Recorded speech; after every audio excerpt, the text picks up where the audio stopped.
ఒకప్పుడు దత్తపుత్రుడు ప్యాకేస్తారంటూ చెలరేగిపోయారు.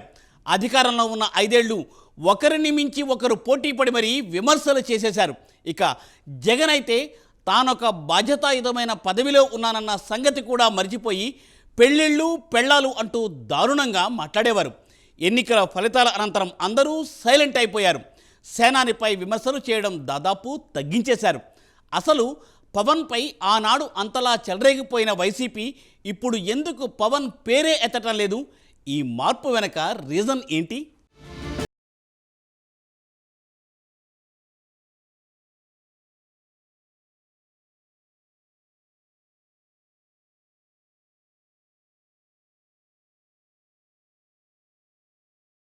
ఎన్నికల్లో ఓటమి అనంతరం జగన్ తీరులో మార్పు కనిపిస్తోందా?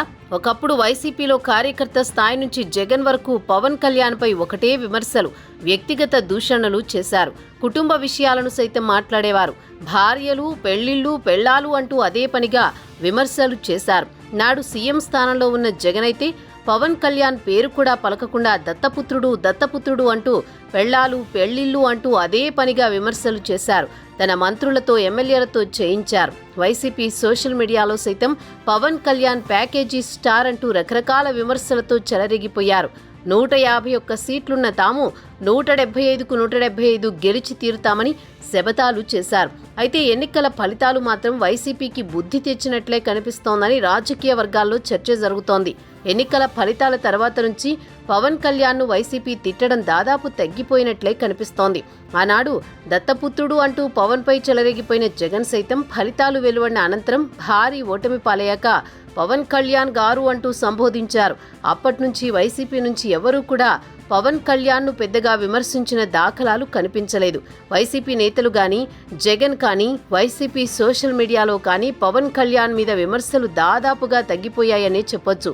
అయితే తాము ఎన్నికల్లో ఘోరంగా ఓడిపోవడానికి కారణం పవన్ కళ్యాణ్ను అదే పనిగా తిట్టడమే అని జగన్ అనుకో భావిస్తున్నారా? ముఖ్యంగా ప్రపంచంలోనే యువతలో అత్యధిక ఫాలోయింగ్ ఉన్న నాయకుల్లో ముందు వరుసలో ఉండే పవన్ కళ్యాణ్ను దూషించడం వల్ల యూత్లో తమకు ఆదరణ తగ్గిపోయిందని, పవన్ను తిట్టడం కంటిన్యూ చేస్తే ఇక ఎప్పటికీ భవిష్యత్తులో తమకు యువత నుండి సరైన సపోర్ట్ దక్కదని భావించే పవన్ను తిట్టడం దాదాపు తగ్గించేశారా?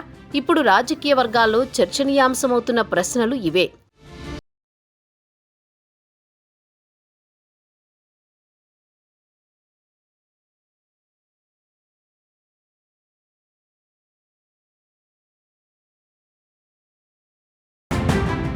ఎన్నికల ముందు బీరాలు పలికారు. ఎవరినీ లెక్క చేయకుండా మాట్లాడారు. కార్యకర్త నుంచి అధినేత వరకు ప్రత్యర్థులపై రెచ్చిపోయారు. యువతలో అత్యధిక ఆదరణ ఉన్న పవన్ కళ్యాణ్ లాంటి నాయకుణ్ణి నోటికి వచ్చిన అడ్డమైన బూతులు తిట్టారు. వ్యక్తిగత జీవితాలను టార్గెట్ చేశారు. 175 సీట్లు మావే, మమ్మల్ని ఆపేదమ్ము ఎవరికీ లేదంటూ విర్రవీగారు. కట్ చేస్తే సీన్ మారిపోయింది. జనం కొట్టిన దెబ్బకు విలవెల్లాడిపోయారు. ప్రజలంతా ఏకమై గతంలో గెలిచిన 151 సీట్లలో మధ్యలో ఉన్న 5 తీసేసి ముచ్చటగా 11 సీట్లు కట్టబెట్టారు. అయితే దీనంతటికీ కారణం పవన్ కళ్యాణే అని, ఇంత దారుణ పరాభవానికి తాము పవన్ను పదే పదే విమర్శించడమే కారణమని వైసీపీ భావిస్తున్నట్లు తెలుస్తోంది. ఎన్నికలను ముందు జగన్ వర్సెస్ పవన్ అన్నట్లుగా సాగింది రాజకీయం. చంద్రబాబును సైతం పక్కన పెట్టి పవన్ను తిట్టడానికే నాడు వైసీపీ ప్రాధాన్యమిచ్చేది. అయితే ఎన్నికల ఫలితాల తర్వాత పవన్ను విమర్శించడం దాదాపుగా తగ్గిపోయిందనే చెప్పాలి.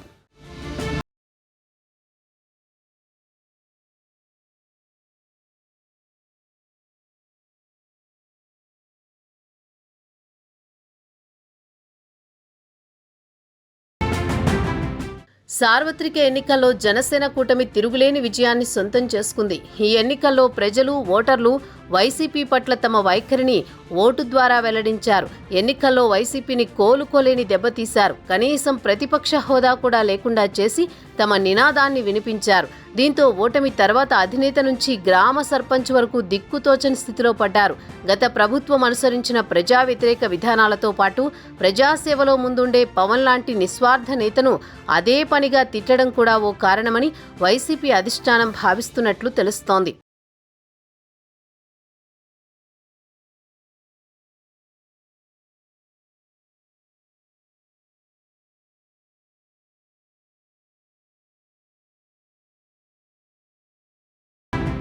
వైసీపీ భావిస్తున్నట్లు ఇంతలా ఆ పార్టీ ఘోరంగా ఓడడానికి పవన్ కళ్యాణ్ ప్రధాన కారణమని చెప్పక తప్పదు.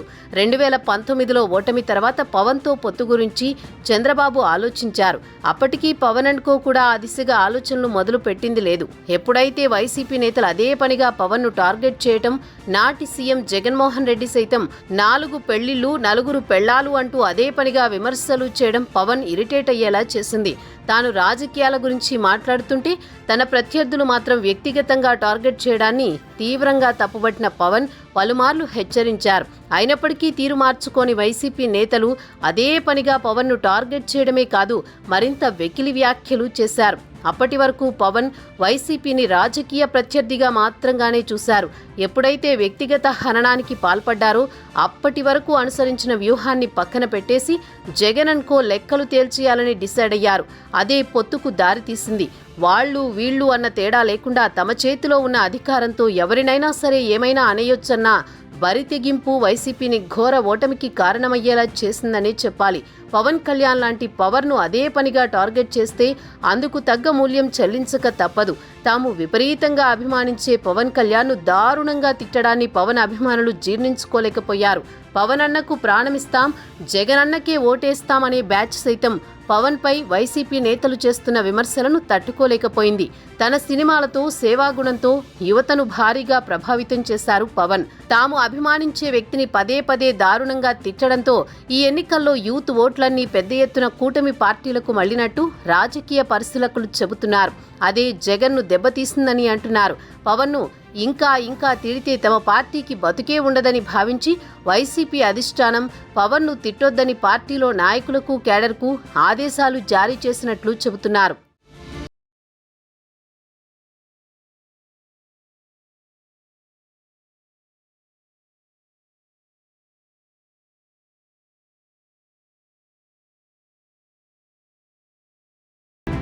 పదవిలో ఉన్న 5 ఏళ్ల కాలంలో వైసీపీ ప్రభుత్వం పవన్ కళ్యాణ్ను ఎప్పుడూ కేర్ చేయలేదు. ఆయన్ను ప్రత్యర్థిగా పరిగణించలేదు. ఆయనది తమ స్థాయి కాదన్నట్టు వ్యవహరిస్తూ వచ్చింది. పైగా పవన్ వ్యక్తిగత జీవితాన్ని పలు సందర్భాల్లో హేళన చేస్తూ వచ్చింది. అయితే వైసీపీని దించడమే లక్ష్యంగా పవన్ పవర్ ప్లాన్ చేశారు. ప్రభుత్వ వ్యతిరేక ఓటును ఎట్టి పరిస్థితుల్లోనూ చీలనివ్వనని స్పష్టంగా చెప్పారు. చెప్పిందే చేతల్లో చూపించారు. ప్రభుత్వ వ్యతిరేక శక్తులను ఏకం చేయడంలో కీలక పాత్ర పోషించారు. టీడీపీ, బీజేపీని ఒక్కటి చేయడం కోసం తమ పార్టీ సీట్లు కొన్నిటిని త్యాగం చేశారు. వైసీపీకి గట్టి దెబ్బ కొట్టారు. పవన్ కళ్యాణ్ దెబ్బకు బాగా నష్టపోయింది వైసీపీ. తమకు 151 స్థానాలు ఉన్నాయని, ఈసారి 175 గెలుస్తామని వైసీపీ కార్యకర్తల నుంచి జగన్మోహన్ రెడ్డి వరకు ఎంతలా బీరాలు పలికారో ప్రత్యేకించి చెప్పక్కర్లేదు. అయితే పవన్ కళ్యాణ్ కొట్టిన దెబ్బకు 151 స్థానాలు కాస్త 11గా మారిపోయాయి. ఎన్నికలకు ముందు అసెంబ్లీ గడప కూడా తాకలేడు వంటి వ్యాఖ్యలతో పవన్ పై విరుచుకుపడ్డారు. కానీ ఎన్నికల్లో పవన్ దుమ్మురేపి 100% స్ట్రైక్ రేట్ సాధించారు. వైసీపీ మాత్రం జనసేన గెలిచిన సీట్లలో సగం గెలుచుకునేందుకు కూడా అష్ట కష్టాలు పడింది. ప్రస్తుత వైసీపీ దుస్థితికి కారణం మాత్రం పవన్ కళ్యాణే అని చెప్పక తప్పదు.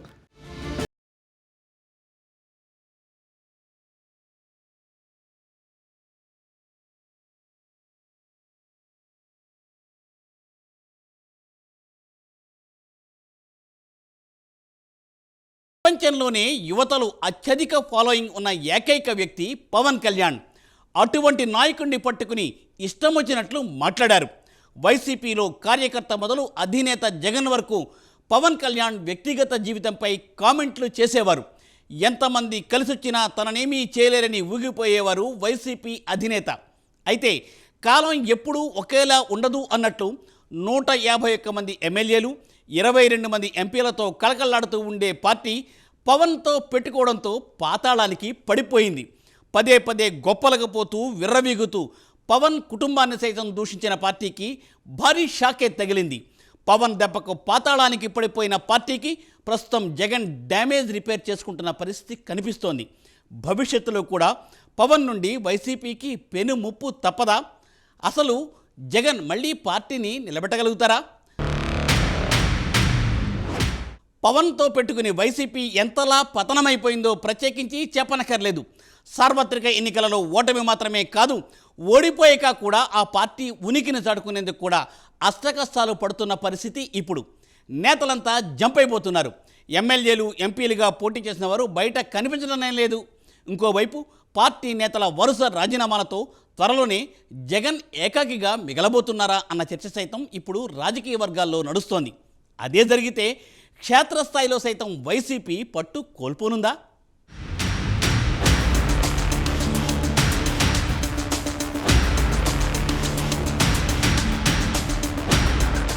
పవన్తో పెట్టుకుని ఓటమి పాలైన వైసీపీకి ఓటమి తర్వాత మరిన్ని ఎదురు దెబ్బలు తగులుతున్నాయి.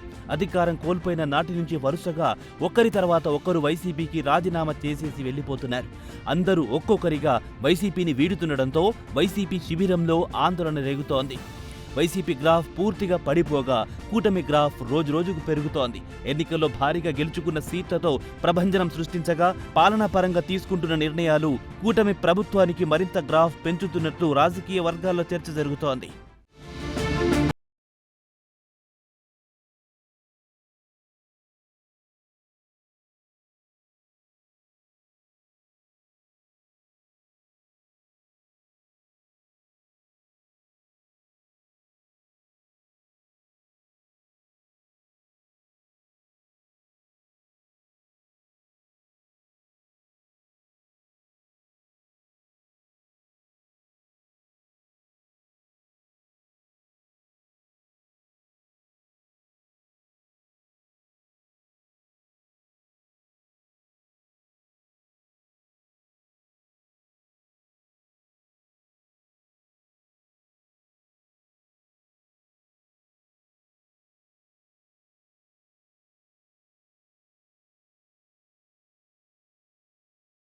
చేస్తూ ఉండడం చూస్తుంటే వైసీపీకి నిద్ర కూడా పట్టడం లేదన్న కామెంట్స్ వినిపిస్తున్నాయి.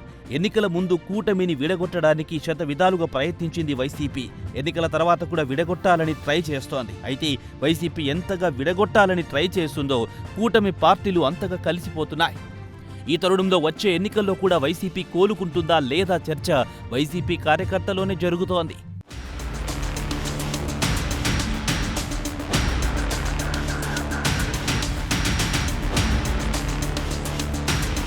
ఏపీలో కూటమి ప్రభుత్వం వినూత్న మార్పుల దిశగా అడుగులు వేస్తుంది.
పెట్టుబడులపై చర్చించిన విషయం తెలిసిందే.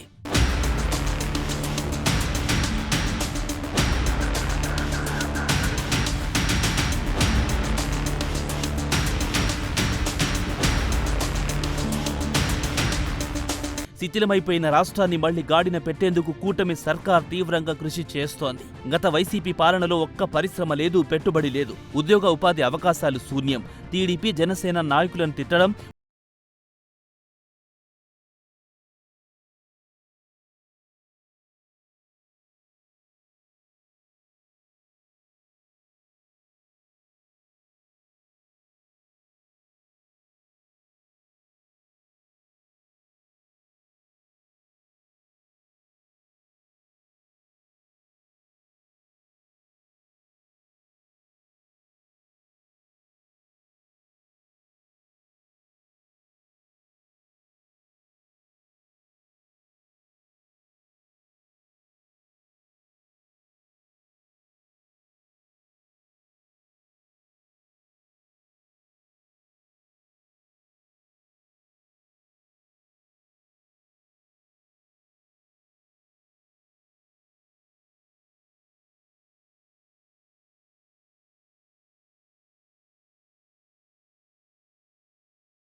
వైసీపీ నేతలను పరామర్శించడానికి, వరద బాధితులను పరామర్శించడానికి వచ్చి కుట్ర అని ప్రభుత్వంపై విమర్శలు చేసి వెళ్లిపోతున్నారు. లేని బీపీని తెచ్చేసుకుని ఆవేశంతో ఊగిపోయి 5 ఏళ్ల తర్వాత అందరినీ జైల్లో పెట్టించేస్తా అంటూ కూటమి పార్టీలకు వార్నింగ్ ఇస్తున్నారు. నేను చెప్తా ఉన్నా, మీ ప్రభుత్వం ఎల్లకాలం ఉండదు. మీ ప్రభుత్వం ఎల్లకాలం ఉండదు. ఒక తప్పుడు సాంప్రదాయానికి మీరు బీజం వేస్తా ఉన్నారు. ఇదే తప్పుడు సాంప్రదాయం ఒక సునామీ అవుతుంది. రేపొద్దున మీ నాయకులందరికీ కూడా ఇదే గతి పడుతుంది. ఇదే జైల్లోనే మీరంతా కూడా ఉంటారు. ఇది కూడా గమనించుకోండి అని చెప్తా ఉన్నా. ఒక తప్పుడు సాంప్రదాయానికి మీరు నాంది పలుకుతా ఉన్నారు.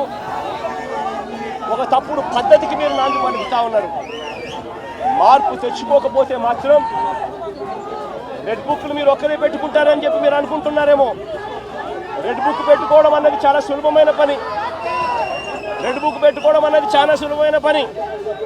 నేను మనం మీ విలేకరు కృష్ణకి చెప్పి, కృష్ణ నువ్వు ఒక రెడ్ బుక్ మెయింటైన్ చేయంటే కృష్ణ కూడా మెయింటైన్ చేస్తాడు ఒక రెడ్ బుక్. నీ పేరేం పేరన్నా? రవికి చెప్పి, రవి నువ్వు ఒక రెడ్ బుక్ మెయింటైన్ చేయ రవి అని అంటే రవి కూడా మెయింటైన్ చేస్తాడు. అదే పెద్ద ఘనకార్యం కాదు, గొప్ప పని కాదు. ఆ తర్వాత రెడ్ బుక్లో పెట్టిన పేర్లన్నీ తీసుకొని వాళ్ళని ఇరికించడము, వాళ్ళ ఇళ్లను ధ్వంసం చేయడము, వాళ్ళ ఆస్తులను ధ్వంసం చేయడము, వాళ్ళ మీద దొంగ కేసులు పెట్టడము, ఇదే ఒక పరిపాలన కింద రాజ్యాధికారం చేయడం మొదలు పెడితే మాత్రం రాజ్యాధికారం ఎలా ఉంటుంది అని అంటే ఇప్పుడు చంద్రబాబు నాయుడు గారి పాలన ఎలా ఉందో అలా ఉంటుంది.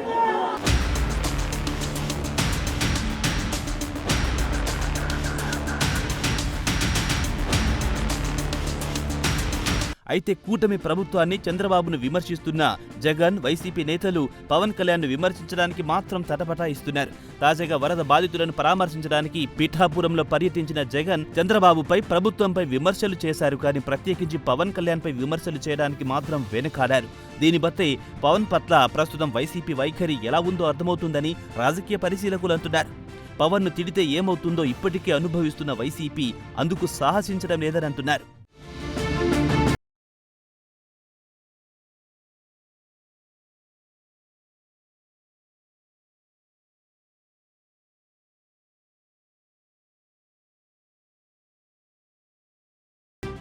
జనసేన, టీడీపీ, బీజేపీ ప్రస్తుతం కలిసిమెలిసి ప్రభుత్వాన్ని నడుపుతున్నాయి.